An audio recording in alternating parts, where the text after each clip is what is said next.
Hello दोस्तों, welcome to all.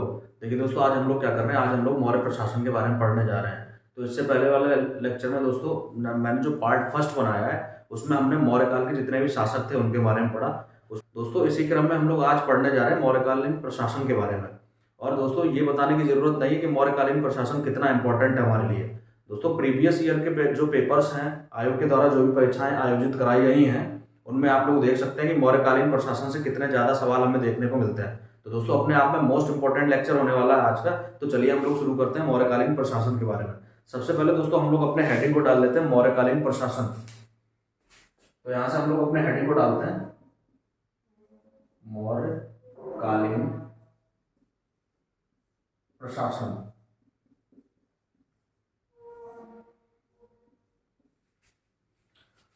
तो दोस्तों इससे पहले मैं आपको समझा चुका था कि मौर्य काल जो था या मौर्य वंश जो था, यहाँ के जितने भी शासक थे, इनका साम्राज्य कहाँ से कहाँ तक फैला हुआ था। जल्दी से हम लोग एक चित्र बना के देख लेते हैं मौर्यकालीन शासन कहाँ तक फैला हुआ था। तो सबसे पहले हम लोग एक इंडिया की मैप को जल्दी से बना लेते हैं।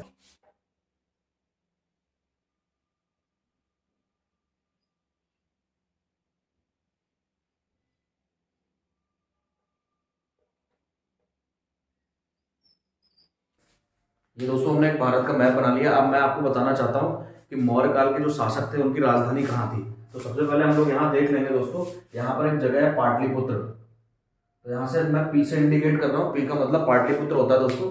और इनका जो साम्राज्य था वो भारत पे तो था ही, उसके अलावा दोस्तों पाकिस्तान, अफगानिस्तान, जो मौर्य मौर्य शासक थे उनकी जो राजधानी थी वो पाटलिपुत्र थी। और पाटलिपुत्र के बाद उनके उनका जो साम्राज्य की सीमा थी वो पाकिस्तान, अफगानिस्तान और मध्य यूरोप तक विस्तृत थी। दोस्तों दक्षिण में हम लोग बात करेंगे, इनके जो अभिलेख मिले हुए हैं, इनका जो सीमा जो दक्षिण भारत में थी वो कर्नाटक तक थी। तो दोस्तों यहाँ से हम लोग कर्नाटक भी लिख लेते हैं। और उसके बाद जो पूर्वी सीमा हमें मिली है वो बंगाल तक फैली हुई थी। और दोस्तों इसके बाद जो इनकी पश्चिमी सीमा थी वो गुजरात तक फैली हुई थी। तो दोस्तों यहां से समझने की कोशिश करते हैं कि इतने बड़े साम्राज्य पर एक राजा किस तरह से शासन करता था, उसके साथ कौन कौन से अधिकारी होते थे। तो यही दोस्तों आज हम लोग पढ़ने जा रहे हैं। तो चलिए हम लोग स्टार्ट करते हैं। मौर्यकालीन प्रशासन के जो प्रमुख अधिकारी थे वो कौन कौन से थे। तो सबसे पहले यहाँ पर लिख लेते हैं मौर्यकालीन जो प्रशासन था वो एक राजतंत्र था। तो यहाँ से हम लोग लिख सकते हैं यहाँ राजतंत्र था। तो दोस्तों राजतंत्र क्या होता है, राजतंत्र में राजा ही सर्वोच्च पावर रखता है। तो राजा के पास चाहे न्यायिक शक्ति हो या जो भी प्रशासनिक शक्ति हो, सभी शक्तियां राजा के हाथ में ही थी। राजा किसी को भी मृत्यु दंड दे सकता था। तो 16 महाजनपद में हमने देखा कई सारे राजा कई जनपदों में शासन कर रहे थे, लेकिन मगध साम्राज्य में हमें सबसे पहले जो एकता देखने को मिली है वो मौर्यकालीन प्रशासन में ही देखने को मिली है। तो यहाँ से हम लोग एक पॉइंट ये भी लिख सकते हैं कि राजनीतिक एकता सर्वप्रथम हमें मौर्यकालीन शासन में ही देखने को मिली। तो यहां से हम लोग लिख सकते हैं सर्वप्रथम मौर्य, सर्वप्रथम राजनीतिक एकता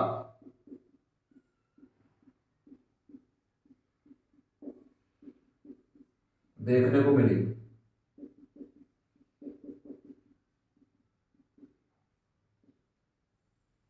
यहां से दोस्तों एक चीज और समझने की कोशिश करते हैं कि मौर्य वंश का जो संस्थापक था वो था चंद्रगुप्त मौर्य। तो चंद्रगुप्त मौर्य को बनाने वाले कौन थे, कौटिल्य। तो कौटिल्य ने पूरी एक राजनीतिक व्यवस्था बनाई है। कौटिल्य ने एक ग्रंथ लिखा जिसका नाम है अर्थशास्त्र।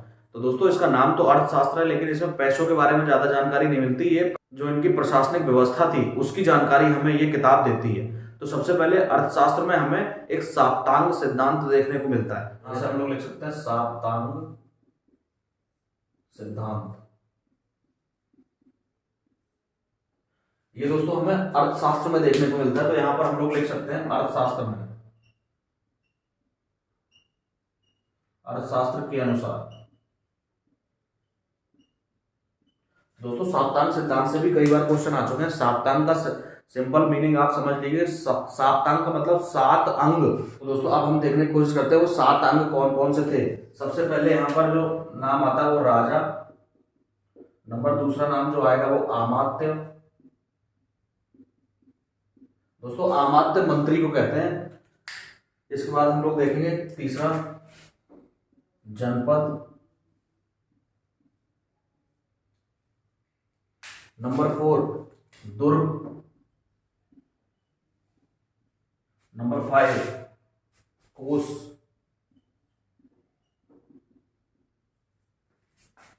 नंबर 6 दंड। नंबर 7 मित्र। तो ये 7 अंग थे जिसके द्वारा किसी प्रशासन को अच्छी तरीके से चलाया जा सकता था। ये बात हमें अर्थशास्त्र में पता लगी है। अर्थशास्त्र के अनुसार ये 7 अंग बताए गए। तो दोस्तों यहां से हम लोग एक बार जल्दी से रिपीट कर लेते हैं, क्योंकि यहाँ सप्तांग अंग से क्वेश्चन आता है। क्योंकि दोस्तों हमें सप्तांग अंग से कई सारे क्वेश्चन देखने को मिले हैं। तो सबसे पहले राजा सर्वोच्च होता था, उसके बाद अमात्य। अमात्य कहते हैं दोस्तों जो मंत्री वगैरह होते थे, इनके जो पदाधिकारी होते थे उनको। उसके बाद जनपद। जन का मतलब व्यक्ति और पद माने पैर, मतलब जहां पर व्यक्तियों के पैर पड़ गए वही जनपद है। दुर्ग का मतलब दोस्तों हम लोग समझ सकते हैं कि एक किले से है। उसके बाद कोष, पैसे को एक जगह रखने के लिए, सुरक्षित रखने के लिए कोष का निर्माण किया जाता था राजा के द्वारा। उसके बाद दंड, यदि कोई राजा होगा उसको अपनी प्रजा के लिए जो अनुशासन है वो सही कराने के लिए कुछ दंड के भी विधान थे। तो दोस्तों हम आगे पढ़ेंगे दंड के क्या क्या विधान थे, तो दंड किस तरीके से दिया जाता था इसके बारे में भी आगे पढ़ेंगे दोस्तों। उसके बाद मित्र, तो दोस्तों राजा अगर होगा तो उसके मित्र भी होंगे। अब यहाँ से एक बात और समझने की कोशिश करते हैं दोस्तों, कुछ विद्वानों ने इसमें 8वां अंग भी जोड़ा है। तो 8वां अंग हमसे कभी कभी पूछ लिया जाता है। तो दोस्तों यहाँ पर 8वां अंग कुछ विद्वानों के द्वारा जोड़ा गया है। 8वां अंग वो शत्रु को बताया है। तो दोस्तों अगर राजा होगा तो शत्रु भी होगा। तो यहाँ से हम लोग समझ सकते हैं, या यहाँ से एक बार क्वेश्चन भी आया था कि विद्वानों के द्वारा, कुछ इतिहासकारों के द्वारा जो 8वां अंग बताया गया है वो कौन सा है, वो शत्रु है। तो कौटिल्य की अर्थशास्त्र के अनुसार कुछ शीर्ष अधिकारी थे जिनकी संख्या थी लगभग 18। तो यहां से हम लोग लिख सकते हैं जो शीर्ष अधिकारी थे दोस्तों उनको तीर्थ कहा जाता था। तो यहां से हम लोग ये लिख सकते हैं कि शीर्ष अधिकारियों को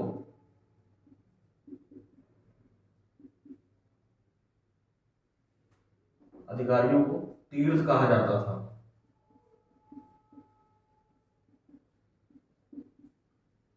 दोस्तों ये अपने आप में इंपॉर्टेंट रहेगा। तो शीर्ष जो अधिकारी थे उनको तीर्थ कहा जाता था और इनकी जो संख्या थी वो 18 थी। यहां से लिख सकते हैं इनकी संख्या 18 थी। अब दोस्तों हम लोग पढ़ते हैं जो शीर्ष अधिकारी थे वो कौन कौन से थे, उनके नाम क्या क्या है। क्योंकि दोस्तों कभी कभी शीर्ष अधिकारियों से भी क्वेश्चन हमारे पेपर्स में पूछे गए हैं। तो शीर्ष अधिकारी हमारे लिए इंपॉर्टेंट रहेंगे। चलिए एक एक करके उनको देख लेते हैं और सबसे पहले मैं इसको मिटा देता हूं।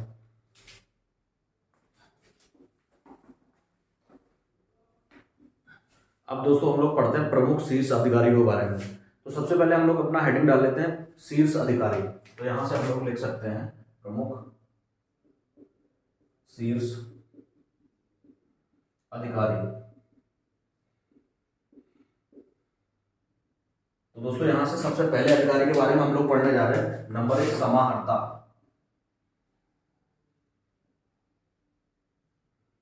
दोस्तों आप लोग मुझे कमेंट करके बताओ समाहर्ता का एक पद है, आज भी बिहार में होता है। तो यहां से हम लोग लिख सकते हैं समाहर्ता राजस्व विभाग का प्रमुख अधिकारी होता था। तो यहां से लिख सकते हैं राजस्व विभाग का प्रमुख अधिकारी।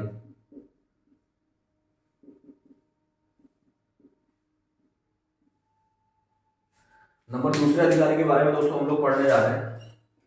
इसको कहते हैं संधि धात्रा।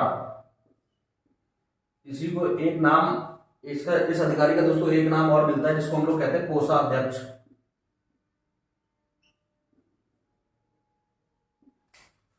दोस्तों ये संधिदाता या कोषाध्यक्ष राजकीय कोष का प्रमुख अधिकारी होता था। तो यहां से हम लोग लिख सकते हैं राजकीय कोष का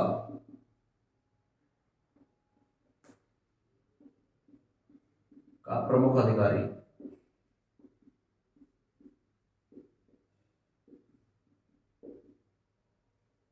इसके बाद दोस्तों हम लोग नंबर 3 को पढ़ लेते हैं। नंबर थर्ड पे हमें एक दंडपाल नाम का अधिकारी मिलता है।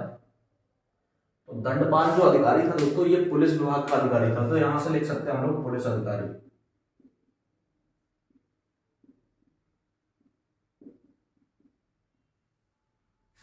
उसके बाद दोस्तों हम लोग जो 4th पढ़ने जा रहे हैं वो है कारमांतिक।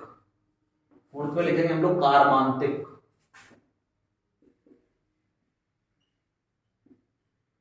दोस्तों ये कार्मांतिक जो अधिकारी था वो उद्योग धंधों का प्रमुख था, तो यहां से हम लोग लिख सकते हैं उद्योग धंधों का प्रमुख अधिकारी।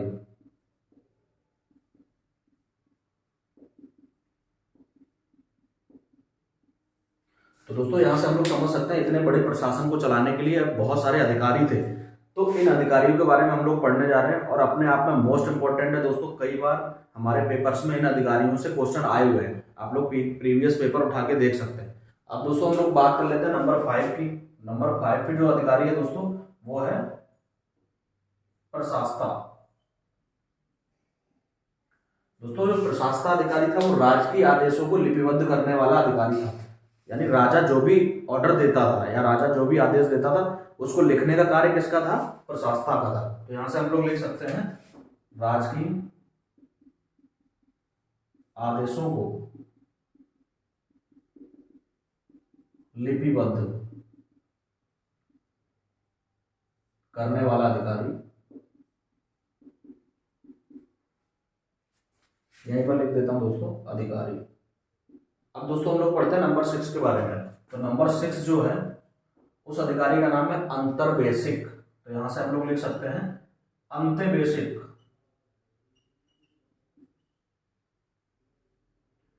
दोस्तों अंत्यवेशिक जो अधिकारी था वो राजा के जो अंगरक्षक होते थे उनका प्रमुख अधिकारी था, तो एक महत्वपूर्ण पद था दोस्तों ये। तो यहां से हम लोग लिख सकते हैं राजा के अंगरक्षक का प्रमुख अधिकारी।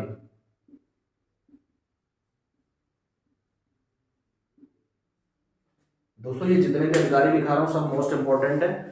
और दोस्तों अधिकारी तो बहुत सारे हैं लेकिन आपको सिर्फ इंपॉर्टेंट अधिकारियों के बारे में पढ़ा रहा हूं मैं, क्योंकि जो नाम हमें कौटिल्य की अर्थशास्त्र से मिले हैं या जो नाम हमें मेगास्थनीज की इंडिका से मिले हैं वो सारे अधिकारी मैं आपको बताना चाह रहा हूं। तो दोस्तों यहां से सारे मोस्ट इंपॉर्टेंट है, जितने भी अधिकारी मैं लिखवा रहा हूं बस इनको आप याद कर लो दोस्तों, यहां से 100% आपको क्वेश्चन मिल जाएगा। आगे हम लोग चलते हैं नंबर 7 के बारे में। नंबर 7 जो अधिकारी है वो है आटविक। तो यहां से हम लोग लिख सकते हैं आटविक। तो दोस्तों आटविक जो अधिकारी था वो वन विभाग का प्रमुख अधिकारी था। तो यहां से लिख सकते हैं हम लोग वन विभाग का प्रमुख अधिकारी।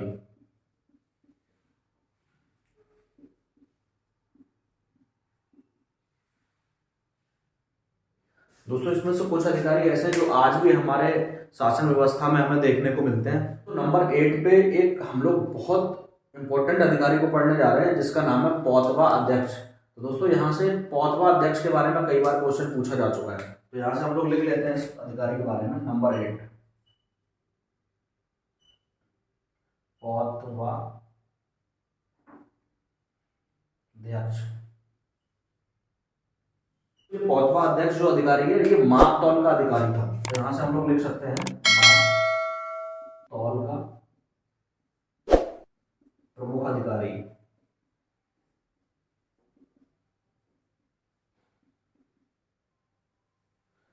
तो दोस्तों ये कुछ मैंने प्रमुख अधिकारियों के नाम लिखे हैं, ये अपने आप में बहुत ज्यादा मोस्ट इंपॉर्टेंट है, इनको आप एक बार जरूर याद कर लेना दोस्तों। आप कोई सा भी पेपर देने जा रहे हो यहाँ से 100% क्वेश्चन आपको मिलेगा। तो ये पौतवा अध्यक्ष के बारे में तो मैं समझता हूँ कि 4 से 5 बार अभी आयोग के पेपर्स में पूछा गया है। तो यहाँ से हम लोग समझ सकते हैं कि इतने बड़े प्रशासन को चलाने के लिए ये सारे जो अधिकारी हैं ये सभी महत्वपूर्ण अधिकारी हैं, ये राजा को अपना सहयोग देते थे। तो चलिए अब हम लोग आगे चलते हैं दोस्तों। अब मैं इसको मिटा देता हूँ।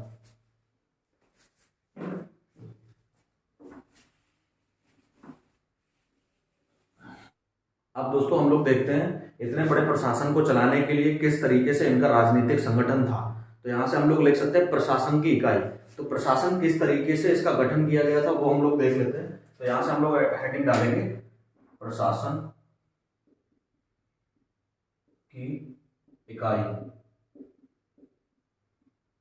तो दोस्तों सबसे पहले तो हमने देखा कि जब जो केंद्र था वो राजा था, तो यहाँ पर ये हम लोग लिख सकते हैं नंबर 1 केंद्र। तो इस तरीके से लिख सकते हैं हम लोग। केंद्र के बाद दोस्तों ये केंद्र जो था वो प्रांतों में बटा हुआ था। उसके बाद दोस्तों फिर मंडल आता था। इसके बाद दोस्तों हम लोग जिला को देखेंगे।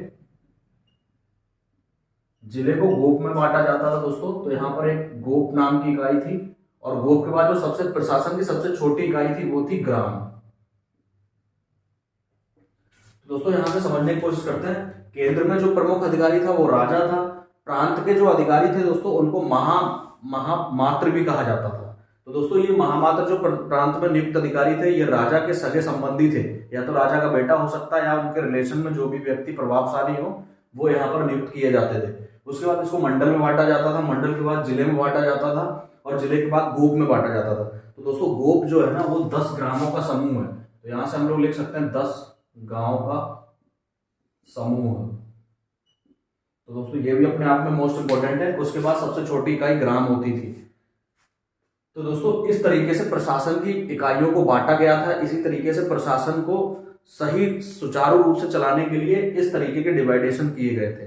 दोस्तों यहां से मैं आपको एक बात और बता दूं, ये प्रांत की जो संख्या हमें देखने को मिलती है मौर्यकालीन प्रशासन में वो 5 थी। तो यहां से हम लोग लिख सकते हैं 5 प्रांत हमें देखने को मिलते हैं। उसके बाद दोस्तों अब हम लोग पढ़ते हैं न्याय व्यवस्था के बारे में। तो यहां से हम लोग अपना हेडिंग डाल देते हैं न्याय व्यवस्था। न्याय व्यवस्था,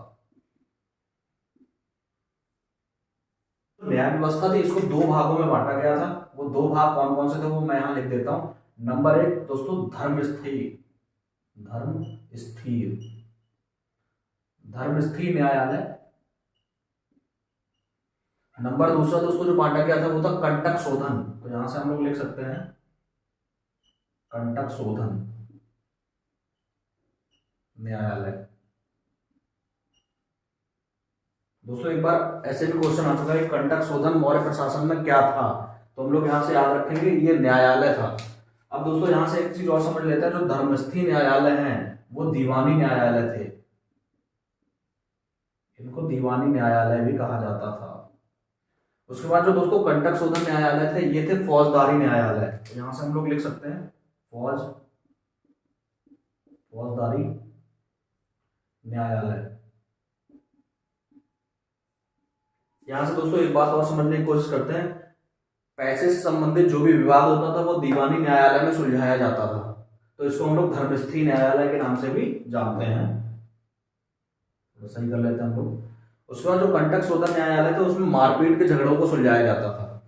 मारपीट से संबंधित जो भी विवाद थे वो कंटक शोधन में सुलझाए जाते थे, और प्रॉपर्टी से संबंधित जो भी विवाद थे, धन से संबंधित जो भी विवाद थे वो दीवानी न्यायालय में सुलझाए जाते थे। यहाँ से दोस्तों एक बात और हम लोग ध्यान रखेंगे, यहाँ पर एक जनपद न्यायाधीश था। तो यहाँ पर लिख सकते हैं हम लोग जनपद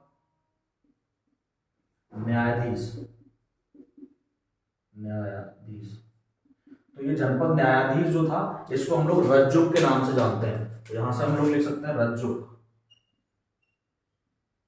तो दोस्तों ये भी एक बार क्वेश्चन आ चुका है कि रज्जुक नाम का जो अधिकारी था वो कौन था। तो यहां से देख सकते हैं हम लोग जनपद न्यायाधीश था। इंपॉर्टेंट है दोस्तों, इसीलिए मैंने यहाँ पर लिख दिया इसको। मैं दोस्तों इसको पूरा मिटा देता हूँ, फिर हम लोग आगे चलते हैं। अब हम दोस्तों पढ़ते हैं गुप्तचर व्यवस्था के बारे में। तो दोस्तों गुप्तचर व्यवस्था किसी भी राजा के लिए सबसे ज्यादा महत्वपूर्ण अंग होता था। अगर गुप्तचर व्यवस्था ठीक है तो राजा को बाहर जो भी जानकारी, जो भी घटनाएं हो रही हैं उनकी सारी जानकारी मिलती रहेगी। तो मौर्यकालीन प्रशासन में गुप्तचर विभाग को बहुत अच्छी तरह से संगठित किया गया था। ये हम लोग देख लेते हैं। यहाँ पर हम लोग हेडिंग डालते हैं गुप्तचर विभाग।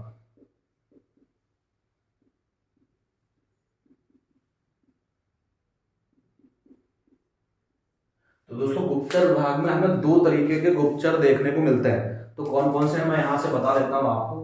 यहाँ से 2 पार्टों में हम लोग इसको बांट लेंगे। नंबर 1 देखेंगे हम लोग दोस्तों संस्था। ये संस्था नाम के गुप्तचर थे। नंबर 2 पे दोस्तों हम लोग देखेंगे संचार। ये दोनों तरीके के गुप्तचर दोस्तों हमें मौर्यकालीन प्रशासन में देखने को मिलते हैं। अब जो संस्था वाले गुप्तचर थे ये एक जगह रहकर गुप्तचरी करते थे। तो यहां पर लिख सकते हैं एक स्थान पर रहकर गुप्त सूचनाएं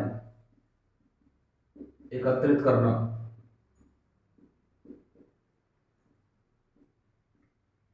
उसके बाद दोस्तों जो संचार नाम के गुप्तचर थे वो पूरे शहर में घूमते रहते थे, यानी चारों तरफ घूमते रहते थे और जो भी जानकारी होती थी वो अपने राजा को देते थे।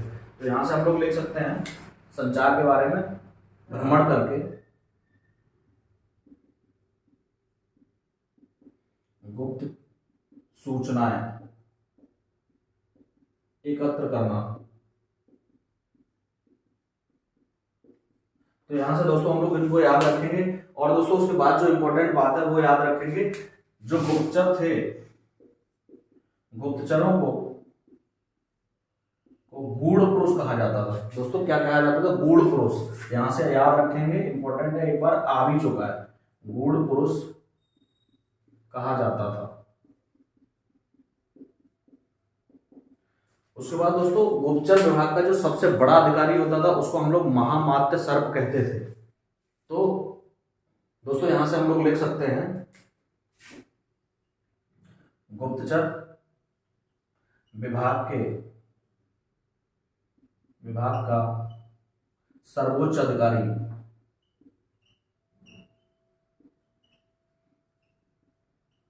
ये था दोस्तों महामात्य सर्प। तो यहां से हम लोग लिख सकते हैं महामात्य सर्प। तो यहाँ पर कुछ पुरुष गुप्तचर थे और कुछ स्त्री गुप्तचर थे। तो यहां से हम लोग लिख सकते हैं हेडिंग में पुरुष गुप्तचर और यहां से स्त्री गुप्तचर। तो यहाँ से कुछ नाम इनके हमें देखने को मिलते हैं, वो हम लोग यहाँ पर देख लेते हैं। तो पुरुष गुप्तचर के जो नाम हमें देखने को मिलते हैं वो हैं, यहाँ से इनके कुछ अलग नाम देखने को मिलते हैं। तो यहाँ पर लिख सकते हैं हम लोग संति, नंबर 2 तृष्णा, नंबर 3 शरद। ठीक है दोस्तों, स्त्री गुप्तचरों के भी हमें कुछ नाम देखने को मिलते हैं, तो वो मैं नाम यहाँ पर लिख देता हूं। ब्रसली, भिक्षुणी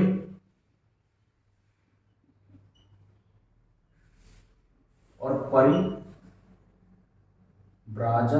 तो दोस्तों ये नाम हमें यहां से देखने को मिलते हैं, ब्रसली, भिक्षुणी, परिव्राजक, संति, तृष्णा, शरद, ये सभी गुप्तचर थे। तो इनको आप लोग याद रखेंगे, ये भी इंपॉर्टेंट है दोस्तों। अब दोस्तों मैं इसको मिटा देता हूं।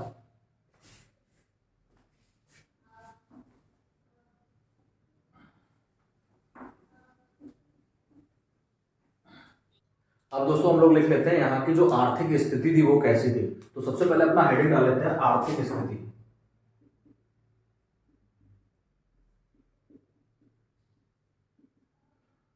तो दोस्तों यहां से हम लोग सबसे पहले लिखेंगे, इस समय जो भारत था वो एक कृषि प्रधान देश था। तो यहां से हम लोग लिख सकते हैं कृषि प्रधान देश। यहाँ की जो व्यापार व्यवस्था थी वो भी बहुत अच्छी थी। तो यहां से हम लोग लिख सकते हैं व्यापार व्यवस्था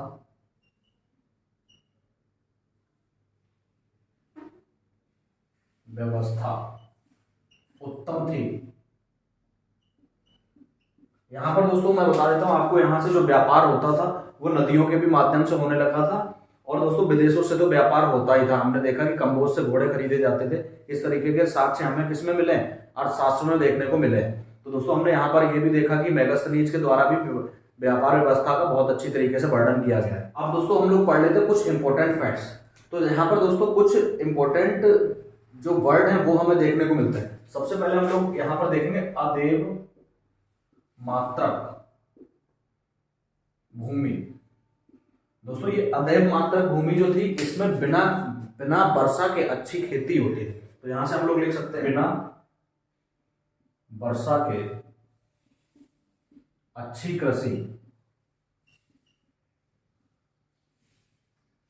उसके बाद दोस्तों हम लोग यहां देखते हैं सीता भूमि। तो यहां से हम लोग दूसरा पॉइंट जो लिखना चाह रहे हैं वो है सीता भूमि। दोस्तों यहां पर जो सीता भूमि थी ये दोस्तों सरकारी भूमि थी, सरकारी भूमि। और दोस्तों इसका एक अध्यक्ष होता था जिसको हम लोग सीता अध्यक्ष के नाम से जानते थे। तो दोस्तों यहां से हम लोग समझ लेते हैं कि सीता भूमि है, उससे जो भी अनाज उत्पन्न होगा वो सीधे राज्य के कोष में जाएगा। तो उस पर राजा का एकाधिकार होता था, हम लोग ऐसे कह सकते हैं। यहाँ पर दोस्तों हमें एक बर्ड और देखने को मिलता है जिसको हम लोग कहते हैं बिस्टी। तो दोस्तों बिस्टी जो था वो किसी से बेगारी कराने को कहते थे, तो यहां पर हम लोग लिख सकते हैं निःशुल्क बेगार कराना। इसका मतलब दोस्तों ये हुआ कि किसी व्यक्ति से जबरदस्ती आप काम कराते हो और उसको किसी तरीके का पैसा नहीं देते हो। इसको एक वर्ड दिया, इसको एक नाम दिया गया मौर्यकालीन प्रशासन में, जिसको हम लोग बिस्टी के नाम से जानते हैं। तो दोस्तों इस तरीके के वर्ड हमें देखने को मिलते हैं, और एक सबसे ज्यादा इंपॉर्टेंट हमें और अर्थशास्त्र में देखने को मिलता है, वो मैं यहां पर लिख देता हूं, कृषि व्यापार, कृषि प्लस व्यापार प्लस पशुपालन।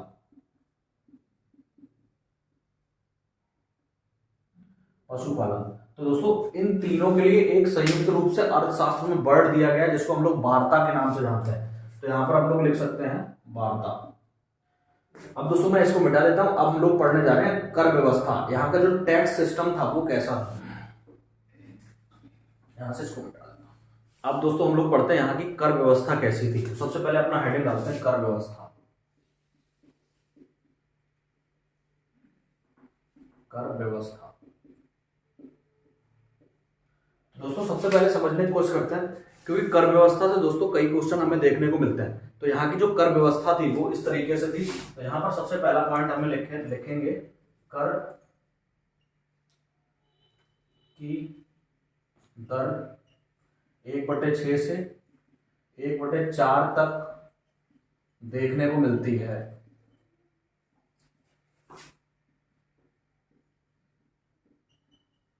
तो दोस्तों यहाँ की जो दर थी वो 1/6 से 1/4 तक देखने को मिलती है।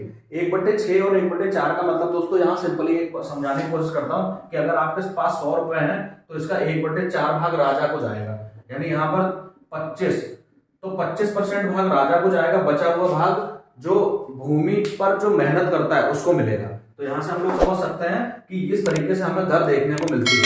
अब हम लोग आगे चलते हैं दोस्तों, इसको मैं मिटा देता हूँ।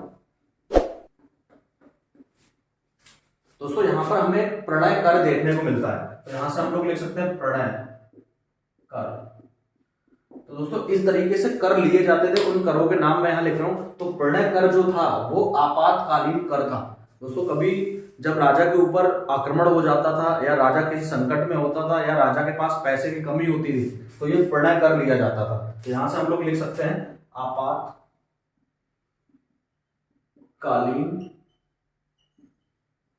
कर। उसी तरीके से हमें दोस्तों और भी कर देखने को मिलते हैं। यहां से दोस्तों हमें एक और कर देखने को मिलता है जिसका नाम है बलि कर। बलि कर दोस्तों जो होता था वो भूमि की उपज का एक भाग होता था। तो दोस्तों भूमि की जो उपज हुई है उसका एक भाग हमें बलि कर के नाम से भी देखने को मिलता है। अब हम देखेंगे दोस्तों हिरण्य कर। यहां से हम लोग लिख सकते हैं हिरण्य कर। तो ये वाला जो कर था दोस्तों ये अनाज के रूप में नहीं लिया जाता था, नगद के रूप में लिया जाता था। तो दोस्तों अपने आप में इंपॉर्टेंट है, एक बार पूछा भी गया था। तो यहां से हम लोग लिख सकते हैं अनाज के रूप में ना लेकर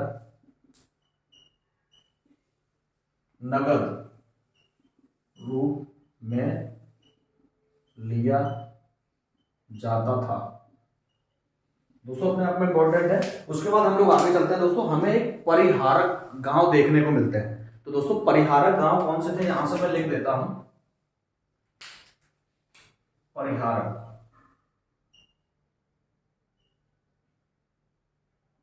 परिहारक ग्राम। तो दोस्तों परिहारक ग्राम वो थे जो ग्राम कर से मुक्त थे। तो यहां से हम लोग लिख सकते हैं, इंपॉर्टेंट चीज है दोस्तों, जो ग्राम कर से मुक्त थे। तो दोस्तों ये परिहारक ग्राम वो होते थे जहां पर राजा किसी तरीके का कोई टैक्स नहीं लेता था, उनको हम लोग परिहारक ग्राम के नाम से जानते हैं। अब दोस्तों मैं इसको मिटा देता हूं। अब हम लोग पढ़ेंगे सिक्कों के बारे में, तो इसको मिटा देते हैं हम लोग। अब दोस्तों हम लोग पढ़ रहे हैं यहाँ के जो प्रमुख सिक्के थे उनके बारे में। तो सबसे पहले हेडिंग डालते हैं प्रमुख सिक्के।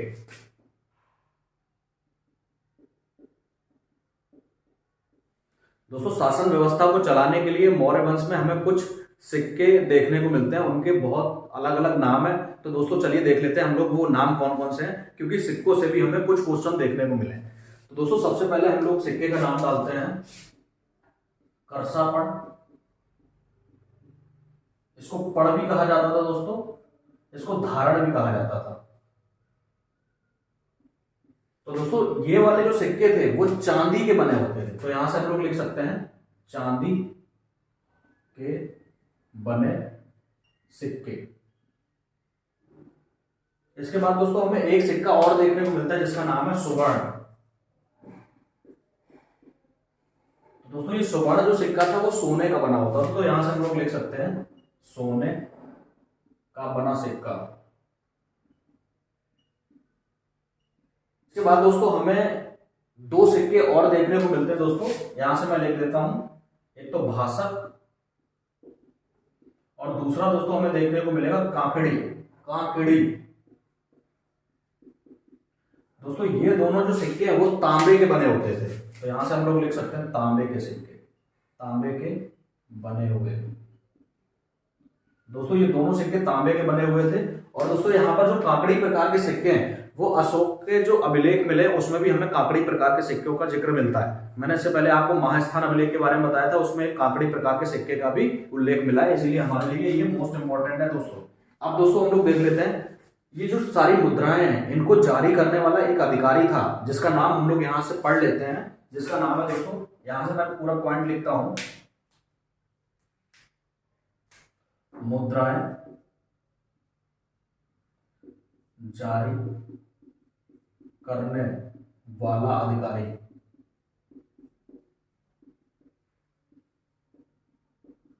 इसको दोस्तों हम लोग लक्षणा अध्यक्ष कहते थे। तो यहां से हम लोग लिख सकते हैं लक्षणा अध्यक्ष। यहां पर लक्षणा अध्यक्ष और एक नाम हमें और देखने को मिलता है जिसका नाम है सौवर्णिक। दोस्तों ये दो अधिकारी हैं, दोनों अधिकारी बहुत ज्यादा मोस्ट इंपोर्टेंट है, कई बार पेपर्स में पूछा जा चुका है। सिक्के को जारी करने का जो अधिकार था वो लक्षणा अध्यक्ष और सौवर्णिक नाम के दो अधिकारी हमें देखने को मिलते हैं, उनके पास था।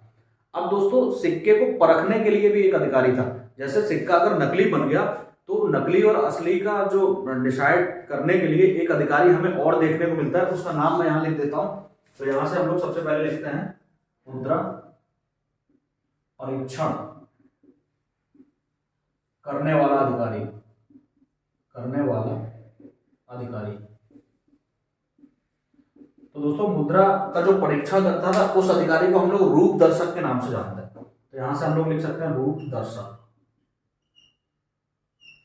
दोस्तों ये वाला क्वेश्चन कई बार पेपर्स में पूछा जा चुका है, दोनों पॉइंट्स मोस्ट इंपोर्टेंट है दोस्तों। आप लोग इसको याद रखोगे, सिक्कों को तो आप लोग याद ही रखोगे, उसके बाद इन दो अधिकारियों को भी याद रखोगे, इन तीन अधिकारियों को भी याद रखोगे। इसको मिटा देते हैं दोस्तों, फिर हम लोग आगे चलते हैं।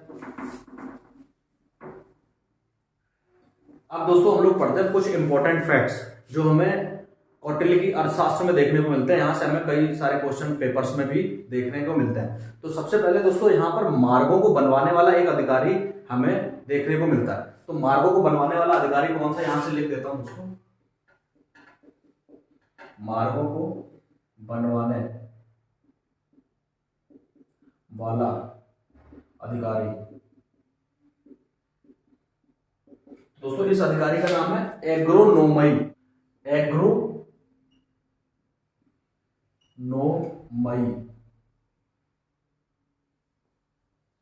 दोस्तों नाम थोड़ा टिपिकल है लेकिन कई बार पेपर्स में पूछा जा चुका है।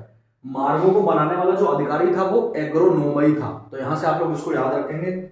उसके बाद हम लोग देखते हैं दोस्तों कौटिल्य की अर्थशास्त्र में हमें इस बात का जिक्र मिलता है, यहां पर दासों की संख्या बहुत ज्यादा थी। तो कौटिल्य ने 9 प्रकार के दासों का जिक्र किया है। तो यहां से हम लोग लिख सकते हैं कौटिल्य ने 9 प्रकार के दासों को बताया है। तो दोस्तों ये दास जो थे इनसे कृषि कार्य कराया जाता, तो यहां से लिख सकते हैं दासों से कृषि कार्य कराया जाता था। तो दोस्तों उस समय का ये थोड़ा सा एक डार्क पहलू है कि उस समय दास प्रथा भी थी हमारे देश में। तो यहाँ से हमें कौटिल्य की अर्थशास्त्र में देखने को मिलता है। लेकिन आज का जो समय है, इस समय हमने देखा कि दास प्रथा को पूरी तरीके से समाप्त कर दिया गया है। अगर हम इतिहास को पढ़ते हैं दोस्तों, भारतीय इतिहास को हम लोग पढ़ेंगे तो हमें दास प्रथा प्रारंभ से ही देखने को मिलती है, और जो मध्यकालीन भारत है उसकी स्टार्टिंग ही दोस्तों दासों से हो रही है। आपने देखा कुतुबुद्दीन ऐबक एक दास था मोहम्मद गौरी का, और उसने पूरे राजवंश को स्थापित कर दिया, उसको नाम ही हमने दास वंश का दे दिया। इसके बाद दोस्तों हम कुछ इंपॉर्टेंट फैक्ट्स और देख लेते हैं। यहां से हम देखेंगे दोस्तों, अब इस समय क्या है, मंदिर और मूर्तियों की स्थापना होने लगी थी, लोग पूजा करने लगे थे। तो दोस्तों इससे पहले हमने वैदिक काल में देखा, हमें किसी तरीके कोई ना मंदिर देखने को मिला ना मूर्तियां देखने को मिली। इसी तरीके से हमने सिंधु घाटी सभ्यता में भी देखा, किसी तरीके कोई मंदिर हमें देखने को नहीं मिले। लेकिन मौर्य वंश से मंदिर बनाने की कला जो है वो स्टार्ट हो गई थी। तो चलिए हम लोग लिख लेते हैं मंदिर और मूर्तियों की स्थापना होने लगी थी।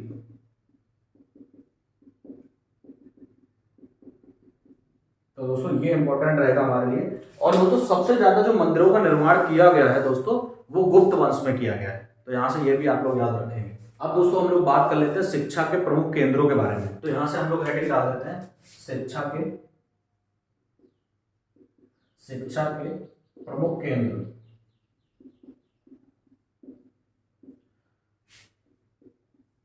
दोस्तों यहां से हमें उस समय जो शिक्षा का प्रमुख केंद्र था वो एक ही नाम देखने को मिलता है, जिसका नाम है तक्षशिला। यहां से हम लोग लिख सकते हैं तक्षशिला विश्वविद्यालय।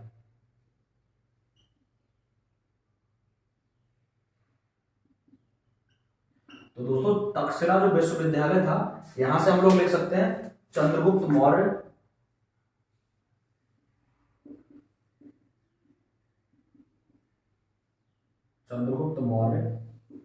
और यहां से दोस्तों कई जो राजा हुए हैं उन्होंने शिक्षा ग्रहण की। जैसे हमें यहाँ पर एक राजा प्रसेनजित का नाम भी देखने को मिलता है। तो यहां से हम लोग लिख सकते हैं राजा प्रसेनजित ने शिक्षा ग्रहण की थी, ने यही शिक्षा ग्रहण की थी। तो दोस्तों ये तक्षशिला जो यूनिवर्सिटी है ये सबसे प्राचीन यूनिवर्सिटी है। तो दोस्तों यहाँ से जितने भी हमें कुछ शासक देखने को मिलते हैं उन्होंने यहीं से ही शिक्षा दीक्षा ली है। तो इसको आप लोग याद रखेंगे। उस समय एक ही महाविद्यालय था जिसका नाम था तक्षशिला यूनिवर्सिटी। और दोस्तों तक्षशिला यूनिवर्सिटी की जो स्थिति थी वो कहाँ थी मैं आपको बताता हूँ, पाकिस्तान के आसपास में थी। अब दोस्तों मैं इसको मिटा देता हूँ।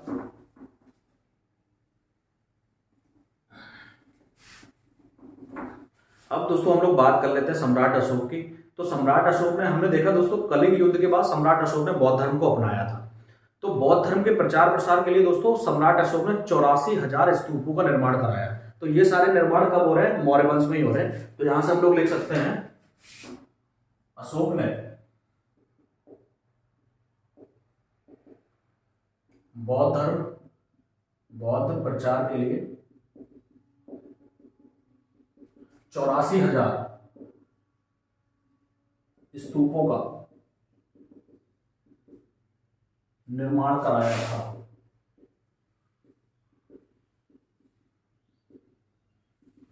दोस्तों अपने आप में मोस्ट इंपोर्टेंट है 84,000 स्तूप। आप समझ सकते हैं कितनी ज्यादा संख्या में ये स्तूप थे। लेकिन मौर्य वंश के बाद जो शासक था जिसका नाम था पुष्यमित्र शुंग, जिसने शुंग वंश की स्थापना की, उसने दोस्तों इन 84,000 स्तूपों को नष्ट करवा दिया था। दोस्तों पुष्यमित्र शुंग ने यहां तक कि एक बात कही थी, जो मुझे एक बौद्ध भिक्षु का सर लाके देगा मैं उसे 100 दीनार दूंगा।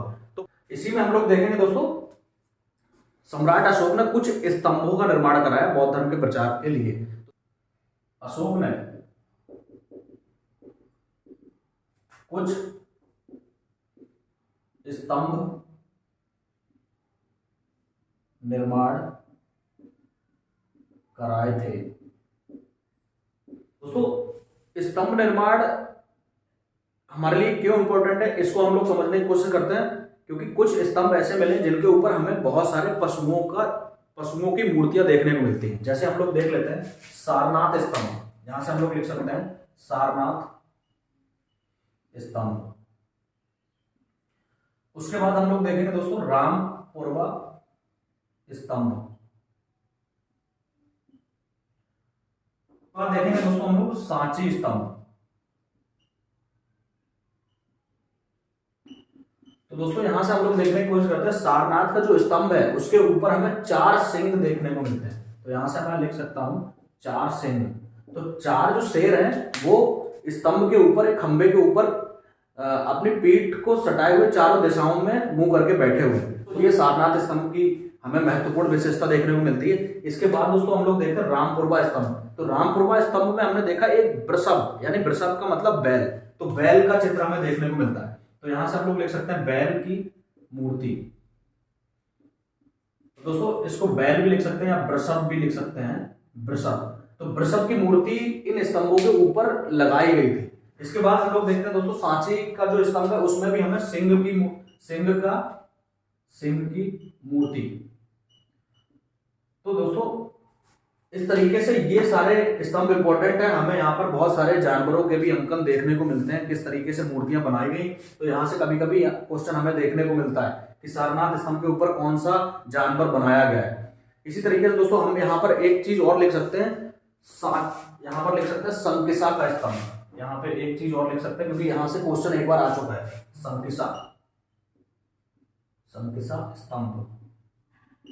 तो दोस्तों संकिसा का जो स्तंभ है इसके ऊपर हमें एक हाथी की मूर्ति देखने को मिलती है। तो दोस्तों यहां से हम लोग लिख सकते हैं हाथी की मूर्ति। तो दोस्तों ये स्तंभ इसलिए प्रसिद्ध है क्योंकि यहाँ पर बहुत सारे हमें जानवरों की मूर्तियां देखने को मिलती है। और दोस्तों बौद्ध धर्म में जानवरों का क्या क्या महत्व है ये मैं आपको पहले बता चुका हूं। जैसे हाथी जो है वो भगवान बुद्ध के गर्भस्थ होने का प्रतीक है, मतलब जब वो गर्भ में आए थे तो उसका एक प्रतीक बना लिया था जिसको हम लोग हाथी के नाम से जानते हैं। उसी तरीके से हमने देखा कि सिंह जो है, सिंह सम्राट अशोक की सार्वभौमिक सत्ता का प्रतीक है। तो इस तरीके से सभी जानवर हैं, उनका अलग अलग महत्व है, लेकिन आप इनको स्तंभों को जरूर याद रखोगे। अब दोस्तों हम लोग यहां से इसको कंक्लूड करते हैं। दोस्तों मौर्य वंश का जो अंतिम शासक था, यहां से लिख सकते हैं मौर्य वंश का अंतिम शासक बृहद्रथ था। तो दोस्तों पुष्यमित्र शुंग ने इसकी हत्या कर दी थी और उसके बाद शुंग वंश की स्थापना कर दी थी। तो दोस्तों यहां से हम लोग लिख सकते हैं रथ जो था इसकी हत्या इसके एक सैनिक अधिकारी ने कर दी थी। तो यहां से हम लोग लिख सकते हैं पुष्यमित्र शुंग ने